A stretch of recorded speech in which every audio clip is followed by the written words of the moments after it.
Hey everyone, welcome back to the channel. If you're looking to master your money and achieve financial success, you're in the right place. In today's video, I'm going to share some easy and practical steps on how to manage your money in daily life. Whether you're looking to save more, avoid unnecessary expenses, or grow your wealth, these tips will help you get there. So, let's dive right in. Alright, let's be real for a second. How many of you actually have a crystal clear picture of what you want your financial future to look like? I'm not talking about vague ideas like being rich or retiring early. I'm talking about specific, measurable goals. Because let me tell you, if you don't know where you're going, any road will take you there. The first step is to actually sit down and write down your goals. Grab a pen and paper or open up a spreadsheet if that's more your style and get specific. Do you want to buy a house?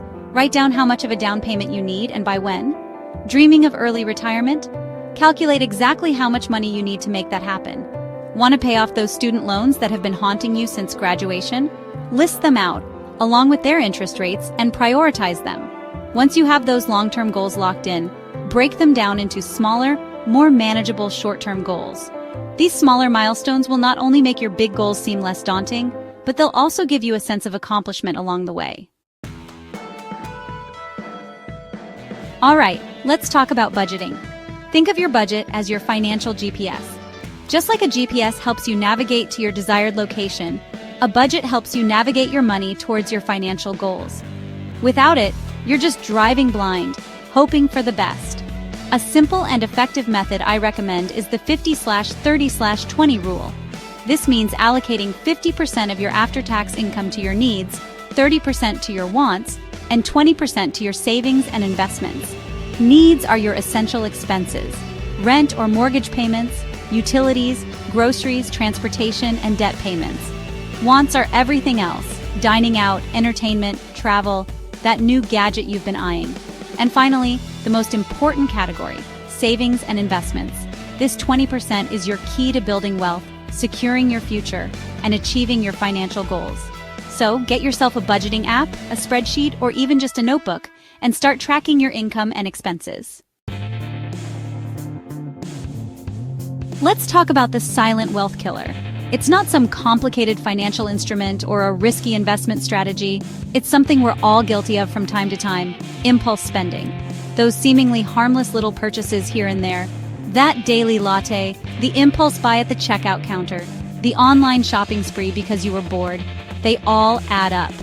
But here's the thing: impulse spending isn't just about the money, it's about the emotional triggers behind it.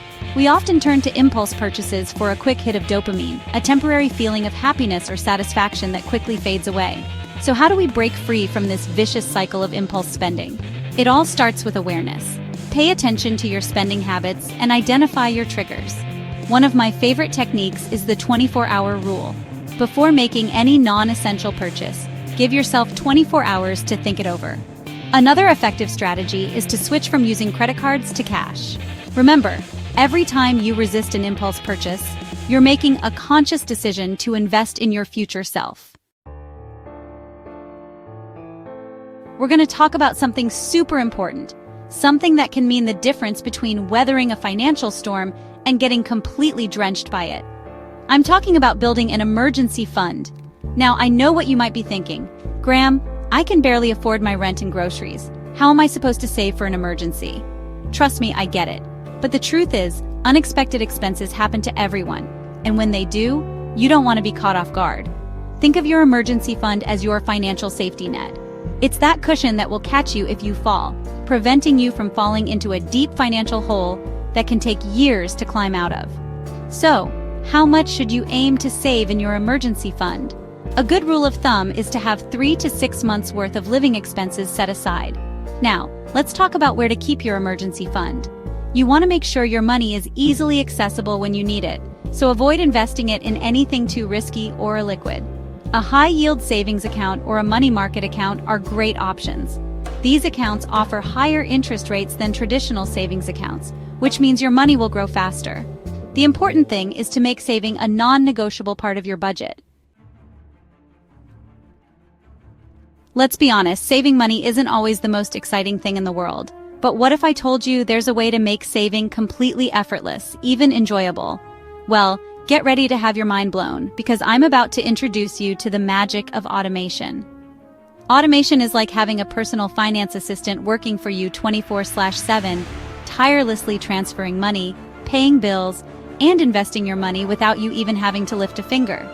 The first step is to set up automatic transfers from your checking account to your savings and investment accounts. Most banks allow you to set up recurring transfers that happen automatically on a schedule you choose. So, for example, you can set it up so that every time you get paid, a certain percentage of your paycheck is automatically transferred to your savings account. The beauty of automation is that it takes the emotion out of saving. Here's the thing about building wealth. It's not about hitting the lottery or striking it rich quick.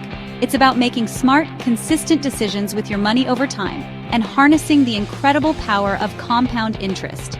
Now, I know compound interest might sound like a boring financial term, but trust me, it's anything but boring. Simply put, compound interest is the interest you earn on your interest. It's like a snowball effect. As you earn interest on your initial investment, that interest is added to your principal, and then the next time interest is calculated, it's calculated on the larger amount.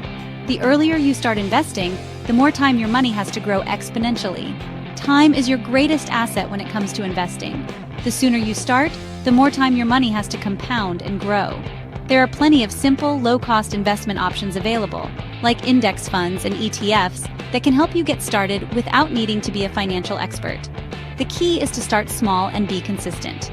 The best time to plant a tree was 20 years ago. The second best time is today. Let's face it, managing your money isn't a one-time thing. It's not like you set a budget once, automate your savings, and then magically achieve financial freedom. It's an ongoing process, a journey that requires constant attention, adjustments, and course corrections along the way. Think of it like sailing a ship across the ocean. You might have a destination in mind and a map to guide you, but the wind and the waves are constantly changing, and you need to be prepared to adjust your sails accordingly. The same goes for your finances. Your income might fluctuate, your expenses might change, your goals might evolve, and that's perfectly normal. The key is to be aware of these changes and adjust your financial plan accordingly. So how do you stay on top of your finances and ensure you're on track to reach your goals? It all starts with regular check-ins. I recommend reviewing your budget, your savings goals, and your investments at least once a month. So there you have it, 7 simple steps to help you manage your money and move closer to financial success. The key is consistency, patience, and staying disciplined. If you found these tips helpful, be sure to like this video and subscribe for more personal finance advice. What's the biggest money challenge you're facing right now? Let me know in the comments below. Thanks for watching, and I'll see you in the next one.